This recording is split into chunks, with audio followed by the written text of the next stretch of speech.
Zgodba o Arnoldu Rickleyu je zgodba o človeku, ki je bil s svojimi idejami daleč pred časom, v katerem je živel. Je zgodba o njegovi zapuščini, ki je še vedno ne poznamo dovolj, niti je ne znamo prav ceniti. Je tudi zgodba o materialnem, o zgradbi, ki je bila nekoč središče družabnega življenja, danes pa nezadržno drsi v ruševine in prah. Vojko Zavodnik, avtor knjige o Arnoldu Rickleyu, bi o vsakem poglavju v njej lahko govoril najmanj 1 uro.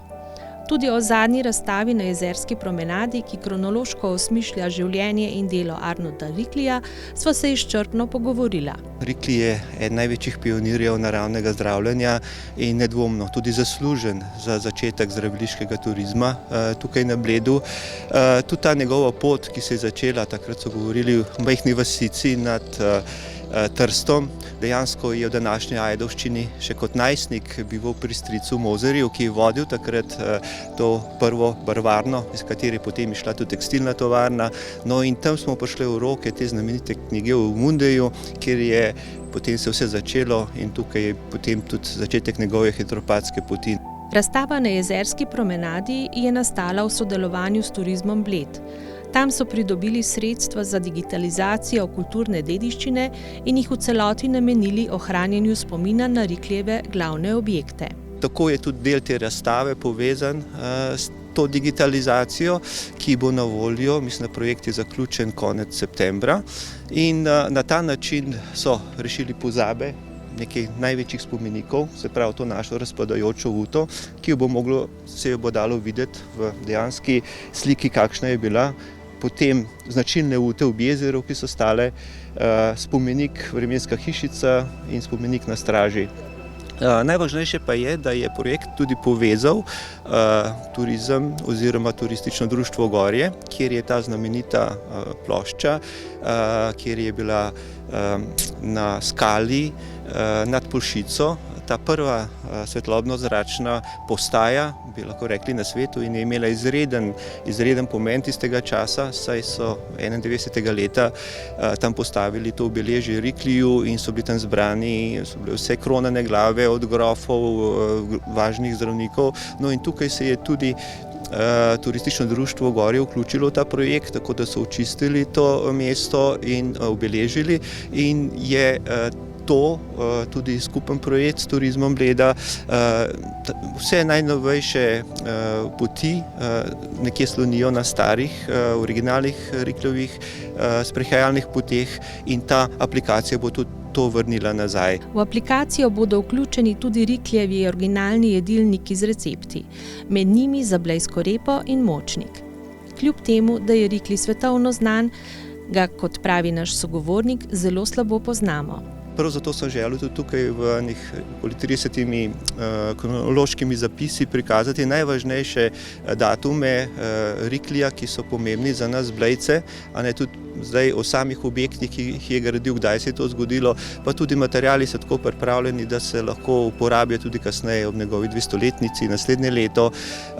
Primer je recimo videti tudi leto 65, ko se prvič promovira ta svetlobno-zračna postaja nad Poljšico pri Gorjah in tudi vsi ostali parki.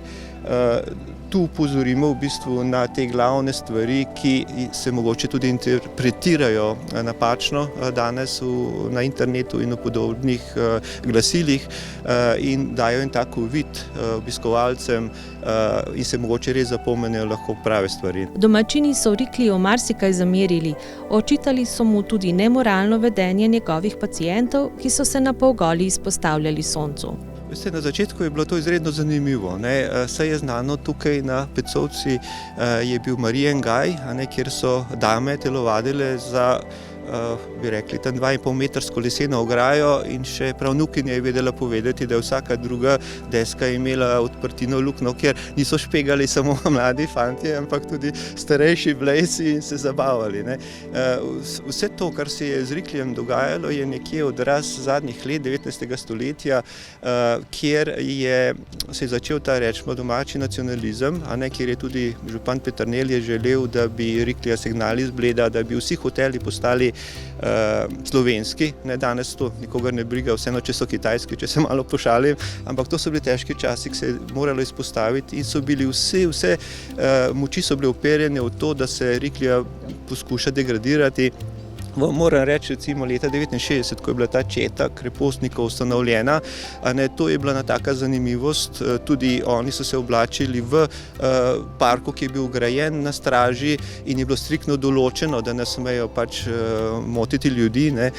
Takrat so pač rekli, da so zmotili kakšne grabljice ali pa kakšne fante na paši, ampak oni so bili bolj zvedavi in če so oni udrli v Riklijevo območje, je to bilo bolj, rečemo, politično kot pa kaj drugega, ne.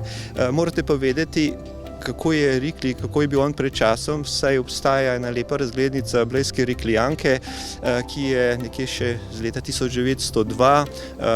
Bala se je razglednico poslati z redno pošto, ampak jo je dala v pismo, ne, in zadaj je napisala pozdrav in poljub od stare Riklijanke. Ponosno kaže samo svoj nard in dviguje takole malo, da se vidi, da je v sandalih, ne. Takrat je bilo to že pohujšljivo, ne, tako da morate vedeti, so bili ti res drugi časi. No, znana je tudi taka malo komična zgodba, ker je bil Riklij tako strog pri prehrani in pri vsem ostalem, da so tisti, ki so nekako omagali pri njem, da so hodili potem k domačim gostincem na debele zrezke. To drži? Ja, poglejte, nekaj je bilo takih, ki so se pregrešili, ampak tisti so zelo drago plačali to izkušnjo.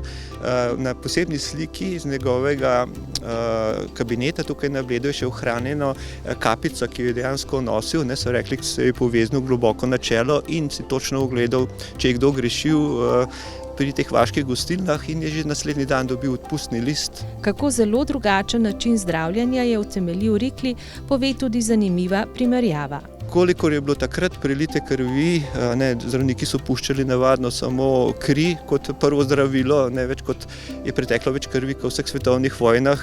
Potem so zagovarjali so, da bi ljudje morali jesti veliko surovega mesa in podobne nesmisli.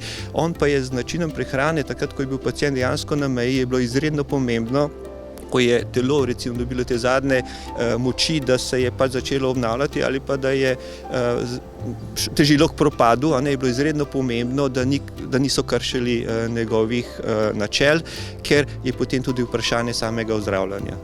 Samo večkrat povem, vse se ni nič spremenilo.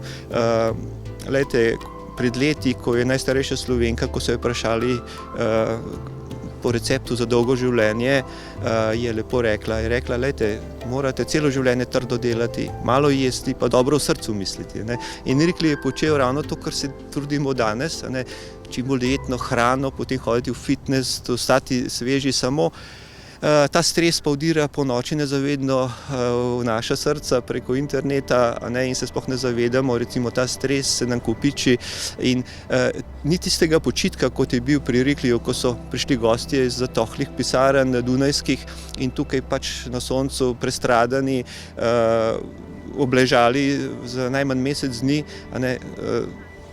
še, bi rekli, še zdravi, takrat bi se počutili bolj zdrave, ne? Ker takrat je ena glavnih težav je bilo prav namišljeno bolništvo, ljudje so se počutili bolne, in jih je bilo zelo lahko pozdraviti v bistvu z tako prehrano. Riklij je bil 20 let prepričan zagovornik vegetarijanstva, vendar je proti koncu popolnoma oslabel in v svojo prehrano vendarle uvedel nekaj mesa in vsakodnevno merico vina. Že takoj se je počutil bolje. Seveda, ko pa je to objavil, so ga raztrgali ti super vegetarijanci, in zanimivo je, da je priznal svojo napako in je vedno dejal, rekel, glejte, super vegetarijanstvo mogoče je dobro za krojača, ni pa dobro za kovača, Vedno morate pogledati vsak primer posebej in to ne more biti stalna dieta, ampak je lahko samo zdravstvena dieta za eno krajše obdobje glede na bolnikove težave in tudi sposobnosti in dejavnosti. Tako da teh zgodb je ogromno, saj veste. Kako bi pa po vašem mnenju se Riklij spopadal z današnjim covidnim časom? Ja, to je pa zdaj izredno težko vprašanje, prav zaradi tega, ker veste, to je bila mogoče Riklijeva največja zabloda. On sebe imenoval se kot higienični zdravnik. Tisti čas so razsajale črne koze in to je bilo mogoče. Nihče ni vedel, odkje to v bistvu prihaja, vedeli so, da je zaradi nečistoče, na Dunaju takrat po 30 ljudi spalo v eni sobi, imelo so eno stranišče na Štrbun in lahko si predstavljate, kako je to izgledalo. No, in on je v bistvu zavračal cepljenja. On je v tistem času, sta vsaj 2 sinova od njegovih 10 otrok, 7 jih je umrlo, ampak vsaj 2 sta umrla zaradi stranskih učinkov. In to je prepovedana tema danes, da se o tem govori. Samo zagotovo je tukaj naredil napako, da je mislil, da se da s kopanjem, s čistim življenjem, s higieno rešiti črnih koz, ki so jih pa prenašale stenice, podgane in tako naprej.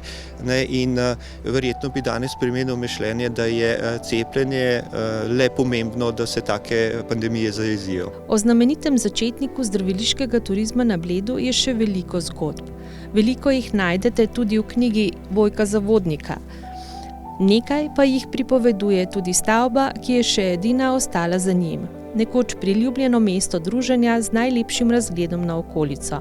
Ja, to je zdraviliški salon. Domačini jo nekako imenujemo Riklijeva vila, ker je to edino še, kar je od Riklija ostalo.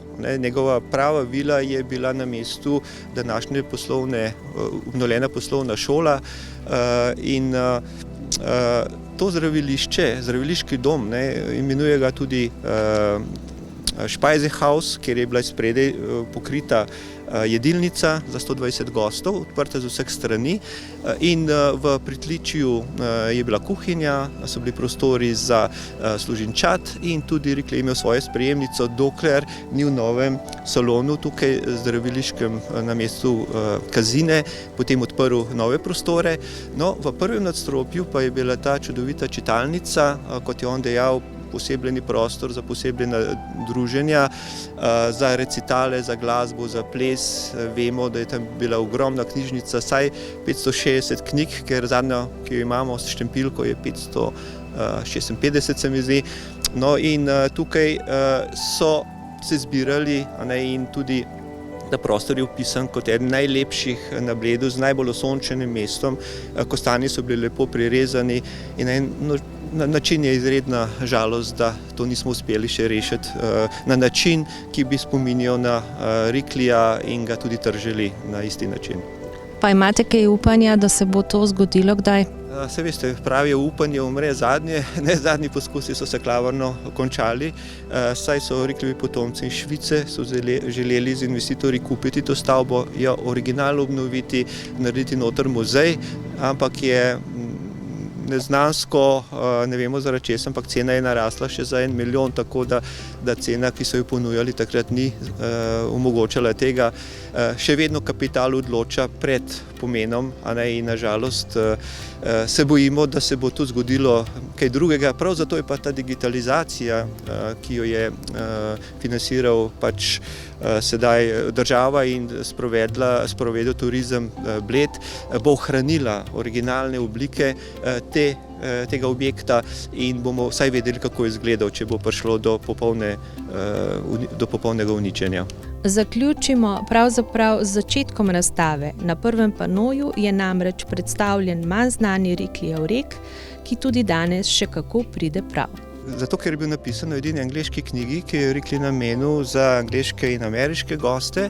Izdal je leta 1881 v Trstu in na koncu imamo kar nekaj zanimivih izrekov, nekatere, ki bi bili mogoče še malo sporni z današnjim časom, ampak vsi vemo, da so vsi narodi, celo človeštvo hrepeni po vrelcu mladosti, po pomladitvi, in tukaj tudi Riklij pravi, nobena pomladitev telesa se ne more zgoditi brez pomoči zraka, svetlobe, vode, gibanja, primerne diete, in malo sarkastično pravi, ne moremo si kupiti zdravja v lekarni. Tako da je malo drugače, se je pa že prijel takoj, ker sem videl že na Facebooku ga objavljenega večkrat, tako da mogoče kaže tudi na nove čase.